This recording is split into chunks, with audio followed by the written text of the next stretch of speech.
بسم اللہ الرحمن الرحیم۔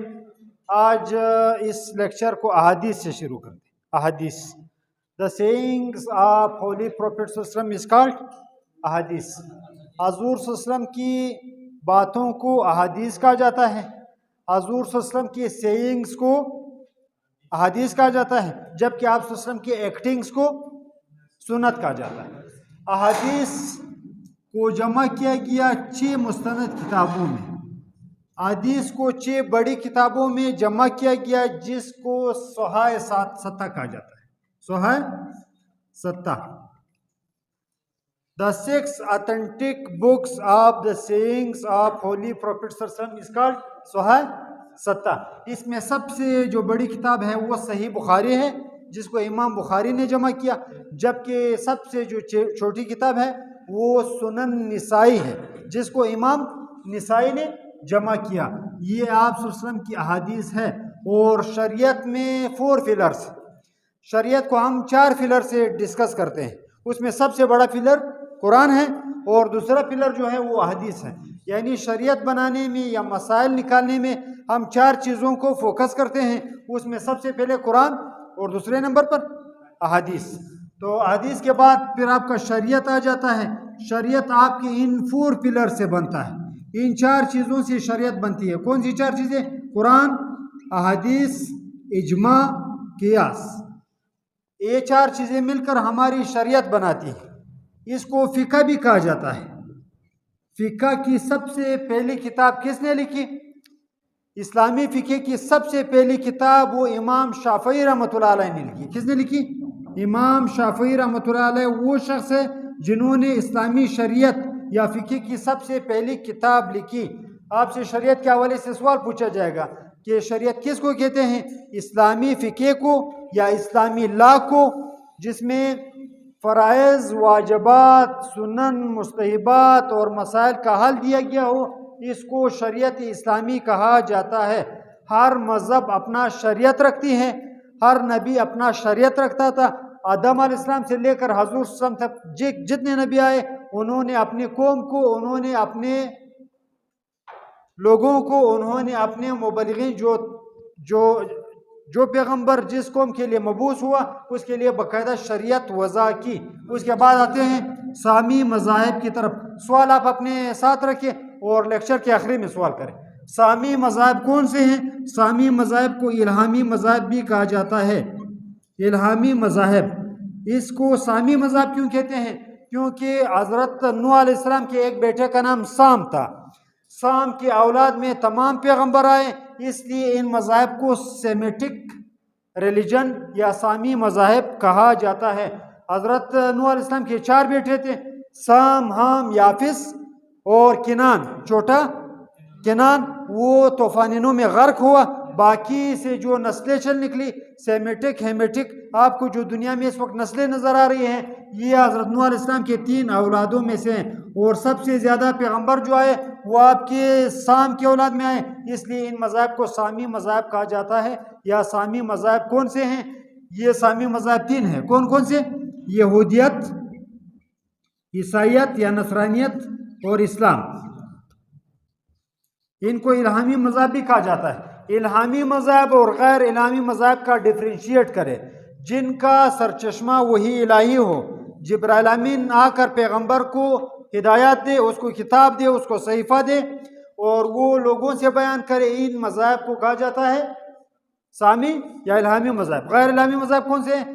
جو کسی انسانی ذہن کا اختراع ہو، مثلا سکھزم، سکھ مت۔ بابا گرو نانک اٹھے، انہوں نے لوگوں کو، ہندوستان کے لوگوں کو ایک مذہب دیا جس کا نام سکھ مت رکھا گیا۔ اس میں کوئی وہی نازل نہیں ہوئی، اس میں ایک انسان نے اٹھ کر معاشرے کی اصلاح کرنا چاہیے، معاشرے کو درست کرنا چاہا، اس مذہب کو سکھ مذہب۔ اس طرح کی کافی مذہب ہے، مثلا زرتشتزم، جین مت، تھاؤ مت، کافی مذہب ہے جو جاپان والے، انڈونیشیا والے، اس طرح کے لوگ فالو کرتے ہیں، چائنا والے، مختلف مذہب، ہزاروں مذہب پائے جاتے ہیں۔ جبکہ الہامی مذہب جن کا سرچشمہ وہی الہی ہو، وہ صرف 3 ہیں، اور وہ یہودیت، عیسائیت اور آپ کا اسلام ہے۔ اس کے علاوہ فرائض کے حوالے سے خلافت راشدہ، خلافت راشدہ سے کیا مراد ہے؟ سب سے پہلے راشد کے بارے میں آپ سے پوچھا جاتا ہے. راشدہ، راشد خلفاء ہیں. ہمارے پاس 4 خلفاء ہیں. کتنے؟ 4 خلفاء ہیں. اور ان کا دور 30 سال پر محیط ہے. کتنے سال پر؟ 30 سال پر. اس دور کو کیوں راشدین کا دور کہا جاتا ہے؟ راشدہ سے مراد ہے اسٹریٹ وے، سیدھا راستہ. وہ حضور صلی اللہ علیہ وسلم کے فالورز، حضور صلی اللہ علیہ وسلم کے وہ خلفاء جو صراط مستقیم پر رہے، ان کو خلفاء راشدین یا خلافت راشدہ کہا جاتا ہے.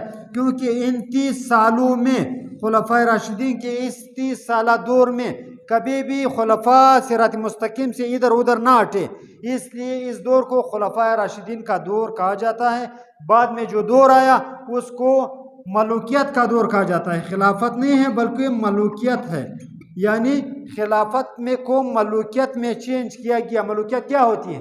ملوکیت یہ ہوتی ہے کہ باپ کے بعد بیٹا برسر اقتدار ہوگا. اس کی بہترین مثال خلافت راشدہ کے بعد حضرت امیر معاویہ رضی اللہ تعالیٰ عنہ کا بیٹا یزید خلیفہ تعینات ہونا ہے. حالانکہ ان 4 خلفاء راشدین میں کسی کا بھی بیٹا وہ خلیفہ نہیں بنا. یعنی خلفاء جو تھے وہ کیا ہوتے تھے؟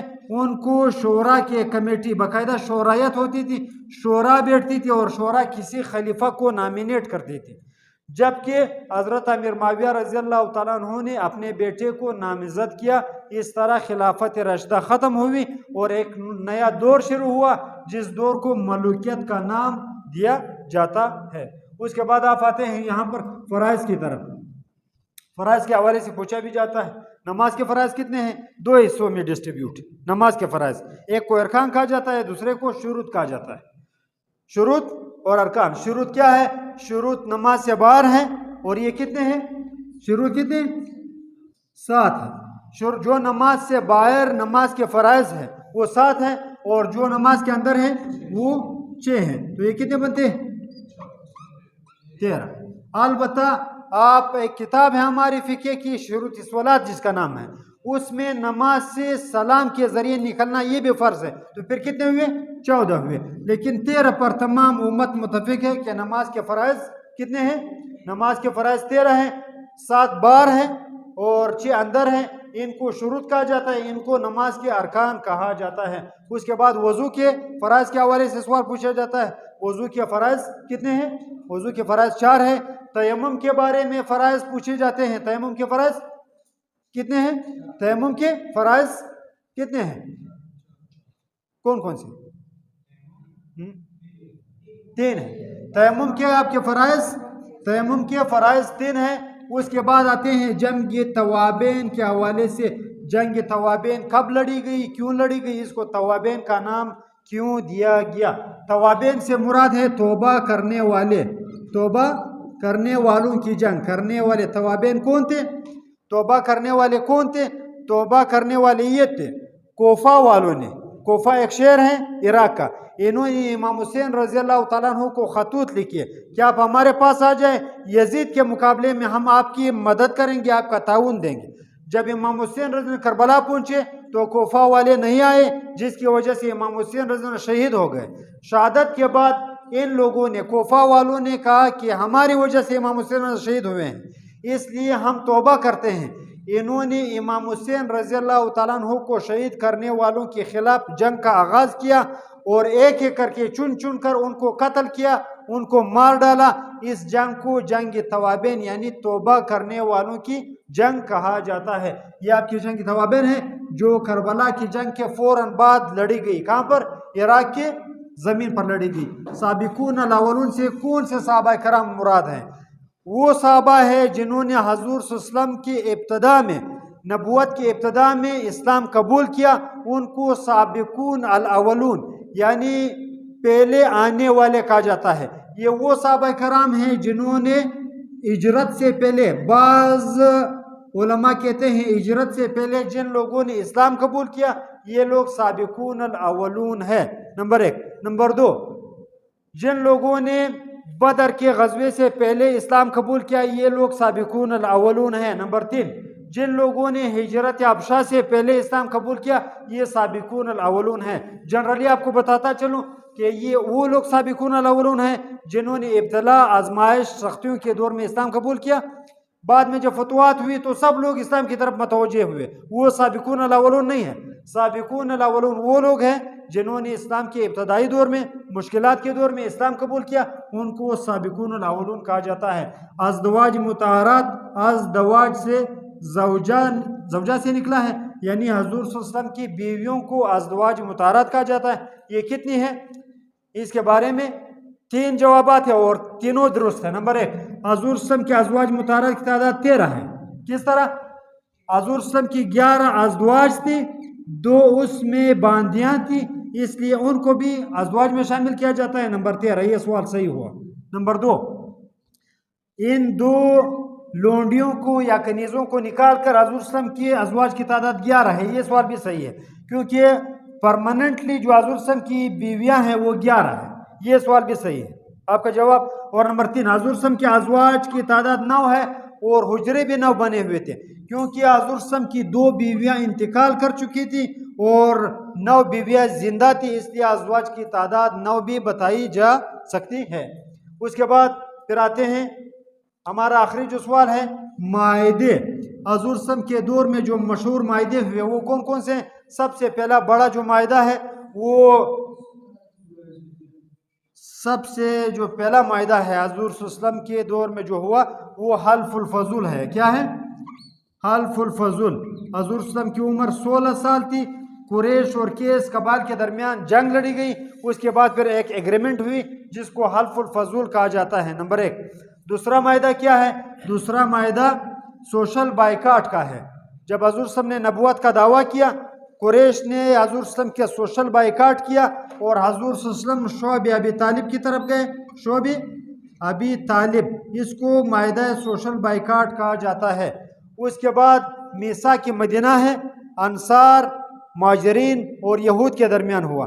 اس کے بعد آپ کا صلح حدیبیہ، اس کو فتح مبین کہا جاتا ہے اور یہ آپ کا تاریخ اسلام کا حضور صلی اللہ علیہ وسلم کے زمانے میں آخری معاہدہ ہے جو بڑا معاہدہ ہے.